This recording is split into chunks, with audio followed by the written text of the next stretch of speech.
Hello and welcome to Nigeria, the road to 2019, a series of programs where Arise News places the audience and the choice at the heart of our coverage of the upcoming presidential elections. I'm Charles Aniagolu. Coming up in the next 60 minutes, all the news, comment and analysis that provide unrivaled insight into Nigeria 2019, including after initially boycotting the signing ceremony of a peace accord between the presidential candidates and their political parties to work for a peaceful poll ahead of elections due in February, Nigeria's main opposition presidential candidate, Atiku Abubakar, has now signed that concordat. We'll speak to the man who brokered that accord, former head of state, General AbdulSalam Abubakar, about election violence and why Nigeria needs a peace committee.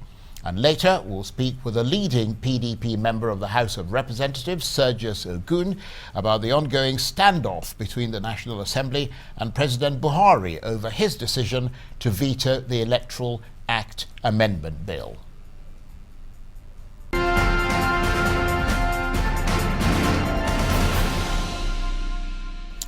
Now, as you may have heard, Nigeria's presidential candidates and their political parties have signed an agreement to work for a peaceful poll ahead of elections due in February. The peace pledge was signed by President Muhammadu Buhari as well as 70 other candidates, all of them committing themselves to promote peace during what's expected to be a tightly contested election next year. However, the main opposition candidate, Atiku Abubakar from the PDP party, initially boycotted the event, as did a number of other opposition presidential candidates, including Donald Duke and Obi Ezekwesili. Mr. Abubakar had failed to join his main rival, President Muhammadu Buhari, in signing the accord on Tuesday, with his aide saying he had not been officially invited to the ceremony. Now, though, both Mr. Abubakar and Mrs. Ezekwesili have now signed that agreement, which was brokered by former head of state AbdulSalam Abubakar, amid fears that the elections could be marred by violence and vote rigging. The pact specifically mandates candidates to publicly speak against religious, ethnic and electoral violence. In 2015, a similar accord is believed to have helped in ensuring peaceful polls, which led to then President Goodluck Jonathan accepting defeat. Well, for more on this, I spoke earlier to the man who convened that peace committee and the Nigerian leader responsible for this country's return to civilian rule in 1999, former head of state and military president AbdulSalam Abubakar. General AbdulSalam Abubakar, thank you very much indeed for talking to Arise News. You're welcome, thank you. First of all, tell us what the object of this peace committee is. Why does Nigeria need a peace committee and a concordat between the political parties? I mean, it sounds like there's a war out there. Right, thank you very much for that question. Indeed, in developing countries, including Nigeria, there is intense rivalry between political parties seeking offices and the various election posts. And this normally results in violence. You have arson, you have people killed, you have properties destroyed. So in order to bring succor to our people, to see election as something to celebrate, not to go to war, so to speak, a group of gentlemen headed by late Kofi Annan, may his soul rest in peace, decided to assist during the 2015 general election. This is really what gave birth to the Peace Committee. The essence of the Peace Committee is to sanitize our political field, to ensure that politicians play the game to the rules and there is no politics of violence, to ensure during their campaigning they campaign on issues, not on personality. You will see all over developing countries in Africa and indeed in Nigeria, you will see opponents, instead of talking on issues, they start calling names and abusing individuals. You could see during the 2014-2015 election, the dirty politics, the uncalled for campaigns, posters, in the broadcasts, in the jingles, on the television, the ugly things that were displayed. So we thought it is time really Nigeria got out of this and to ensure that we play decent politics, to save the lives of our citizens, to avoid destruction of lives and property. And of course, you mentioned the 2014-2015 election. I mean, this same Concordat was signed at that time, and yet you talk about the amount of manipulation and destruction and, if you like, nod to violence that took place during that time. Well, after the signing of the 2015 Accord, really I must commend the politicians because as much as possible they try and abided by that accord which they signed. So towards the end of the election, we saw less of violence. We saw more of objective campaigning. And we are just trying to build on what happened in 2015. Right now, that we are going on to 2019, certainly there are some skirmishes here and there. So we need to nip it in the bud before it gets out of hand. And I'm happy yesterday, quite a number of the 91 registered political parties were there and they signed the peace accord, ensuring that they will do politics by the game and by the rules. And also they will abhor any violence during the campaign. They also signed an accord to ensure that they check their followers to ensure that they do the right thing. Because by and large, it is not the leaders that cause this violence. It is the followers who really, they claim to do this on behalf of their bosses, I would say, let me use that language. But invariably, you'll find that the contestants really do not know what is happening. But in some cases, you will also see some of the contestants being involved physically in this verbal abuse. But thank goodness we are coming out of it gradually, and I'm happy that yesterday we signed this accord. And of course, for that accord to be effective, you need the buy-in, as you correctly pointed out, of as many political parties and presidential candidates as possible. One notable absence yesterday was, of course, Atiku Abubakar, who heads the main opposition party. We understand that he has now signed that accord. Can you confirm that? Yes, actually, it is from there I'm coming here straight. There has been a break of communication within the system. Their system, I mean the PDP Secretariat. Before arriving to the date of the 11th yesterday, we had a pre-meeting with all the political parties where we have decided and set the date of 11th. We now followed it up with a letter which was sent to the PDP headquarters and all other political party offices, and we had acknowledgement from the PDP that they have received that letter, indeed with their stamp. And I think the problem is within their system. But thankfully, he has come this morning, and he has signed the accord. So that's a unified front now, essentially. Right. And are you hearing the kind of rhetoric that reassures you that this will be a non-violent election, or might there be attempts to influence the vote in such a way as to force opposing sides to draw battle lines? Well, from what happened yesterday and from the utterances of the leaders of all the political parties, each and every one that we engage with really confirm they abhor violence, and they will do the best they can to abide to the letter of the peace accord. So I believe we will have, to some extent, a peaceful election. But you cannot overrule where some miscreants somewhere will try to do something. That is natural. Anywhere in the society you'll find people here and there.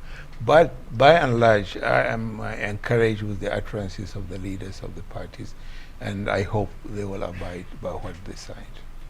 And Mr. President, as we come to the end of the year and the month before the new year, it clearly is a good time to take stock. What for you are the strands to pull out at the moment? What's the big picture that you're seeing of the political atmosphere? I mean, does the pulse feel febrile, everyone waiting for the onslaught that is coming, or does everything feel a bit aimless at the moment? Well, you know, at any time there is election all over, there is election fever. So this is what Nigeria is going through now. Of course, there are more gladiators in the field. Let me use that word. Last 2015 election, we have just a couple of presidential candidates, so to speak.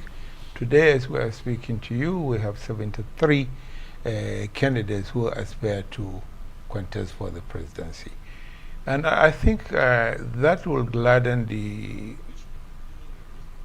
mind of Democrats, because now the British say the more the merrier, but the fewer the better.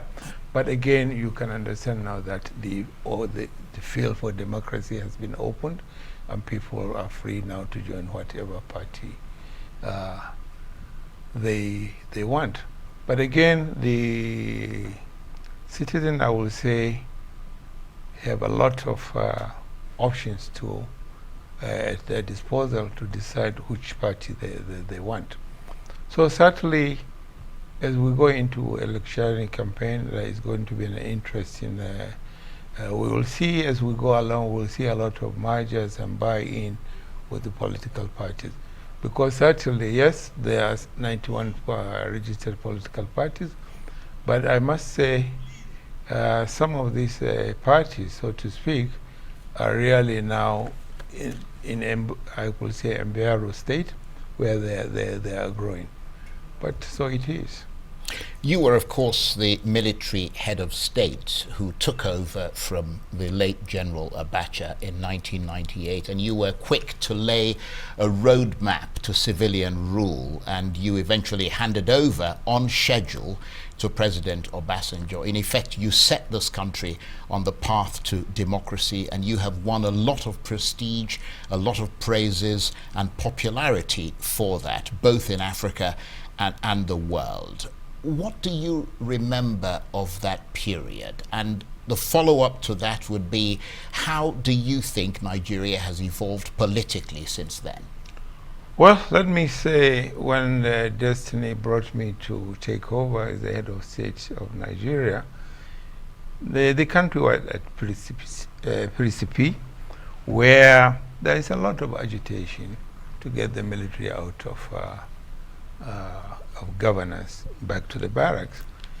And what really spurred us on to really actualize the handing over was really some of us of the old military stock. We saw the scars of war who fought in our civil war, decided, look, we fought to keep this country together. We must make sure that it is kept together. And so we decided, me and my colleagues, and of course the Nigerian population have to be thanked and praised for the pressure they put. All hands were put on deck, and then we achieved what we did. Now, since 1998, where are we today? I think we have come a long way. There has been interrupted governance handing over from one democratically elected government to the other, to the extent that in 2015 we have seen a sitting President Jonathan conceding. I think we must commend his efforts and we must thank him. He has set an example not only for Nigeria, but indeed for Africa and the developing world. So democracy is coming slowly, and I'm happy we are here where we are today. Of course, you can't say the democracy in Nigeria is perfect. Of course, there are here and there where we hope there will be improvement as we proceed. And how much is that post-2015 revolutionary if you like, euphoria still present in Nigeria when Nigerians came together, as you said, and voted out an incumbent government in a move that was unprecedented in this country's history? Well, it depends where you are talking from.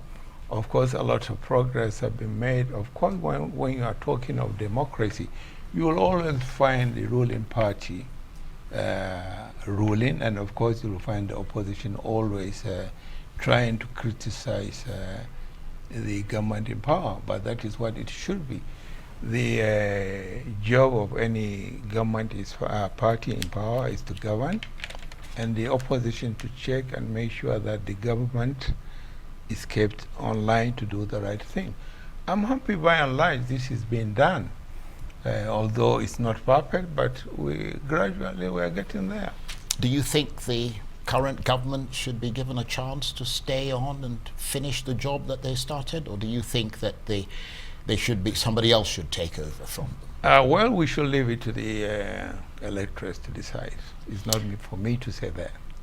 Let's just go back to that time 20 years ago when you took over as head of state. Many people have wondered why. I mean, you seemed diametrically opposed in your philosophy, in your actions to your predecessor, General Abacha. And many people have wondered why you did not resign from Abacha's government to show that you were displeased with him and the sort of rule that he had imposed on Nigerians. I mean, the feeling seemed to be that by staying on, you were a tacit supporter of his type of, if you like, jackboot dictatorial rule. I mean, what's your reaction to that? You were his chief of defense staff. Yes, it depends on who is talking. You know, to change a system, you'll be part and parcel of that system. You can't just change the system when you're outside.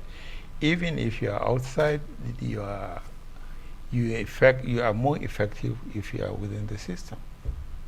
But, I mean, did you have a close working relationship with General Abacha?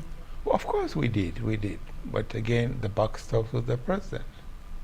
And yet you stayed in that government? Right, I did. Why did you stay? I just told you, if you want to change the system, you must be inside the system. And of course, in fairness to you, as soon as you had the opportunity, you did change the system. Right. Now let's talk about your peace efforts beyond Nigeria, because you're noted for doing a considerable amount of work, not just in Nigeria, but across Africa. Tell us about that. Well, thank goodness that somebody's efforts is being appreciated. After leaving governance, I was an envoy for the United Nations, for the Commonwealth, for the AU, and the ECOWAS. And right now I'm in a panel set up by the African Union called African High Implementation Panel on Sudan. We are working to make sure that there is peace in Sudan. And at one time, the United Nations appointed me a member of the Inter-Congolese Dialogue when we are trying to resolve the problems in the Congo. And also, the ECOWAS appointed me to mediate in the Liberian crisis when we were able to get President Taylor out of Liberia and conduct and install an interim government for 2 years, after which election was conducted, and Madam Salif Johnson emerged as the president. And also the ECOWAS mandated me to look into the issues of the Niger political logjam during Tanja. So I will say Alhamdulillah, thank God that somebody's effort is appreciated, and they're giving me an opportunity to make peace wherever we can. You're clearly a very busy man.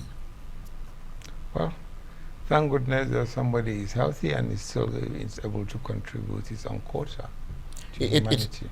It still astonishes many Nigerians that you were not in the ilk of Nigerian leaders, that you came in and literally, after 1 year, handed over to a civilian government.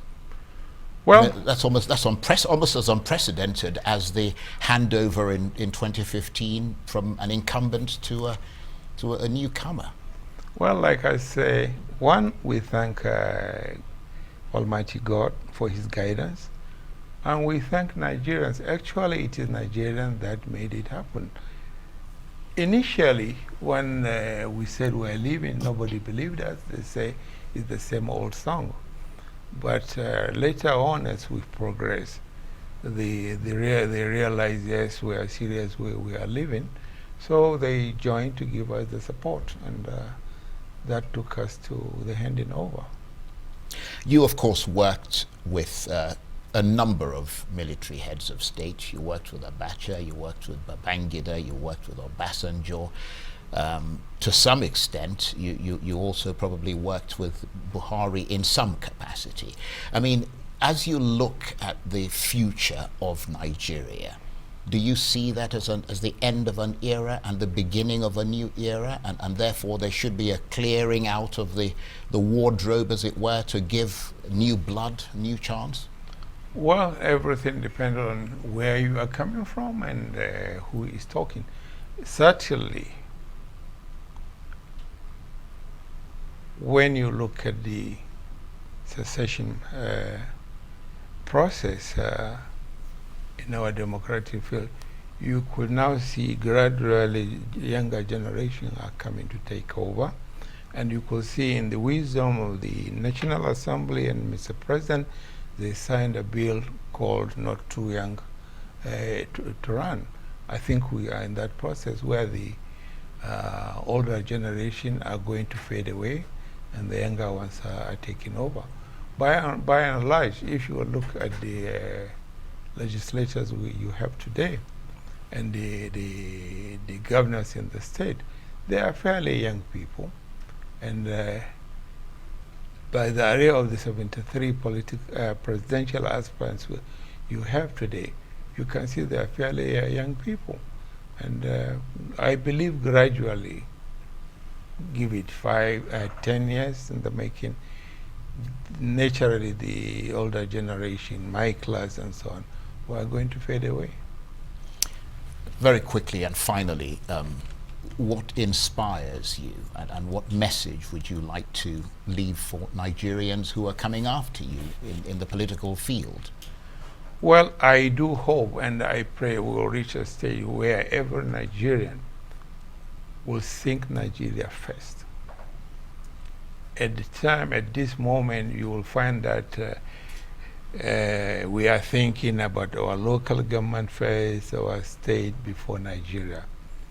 I want to see a reverse of that. Any of our political leaders who come up who is hoping to lead the country will think of Nigeria first. Nigeria should be his constituency, not his state, not his local government. And I do hope Nigerians will now build a trust. We should be trusting ourselves that wherever you come from, you are a Nigerian. And if you made commitment, you should be trusted that you will abide by that commitment. It is the people that make the nation. It's not the leaders. So I hope all of us together will join together, all hands on deck, to build Nigeria to a better place. General AbdulSalam Abubakar, former head of state of Nigeria, thank you very much indeed. Thank you very much indeed. What a pleasure. Thank you.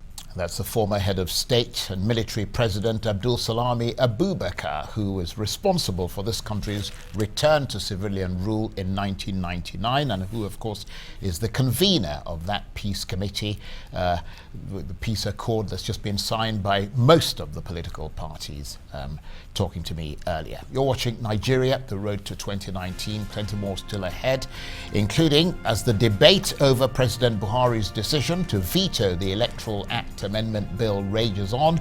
We'll speak with a leading member of the opposition PDP in the National Assembly. Stay with us.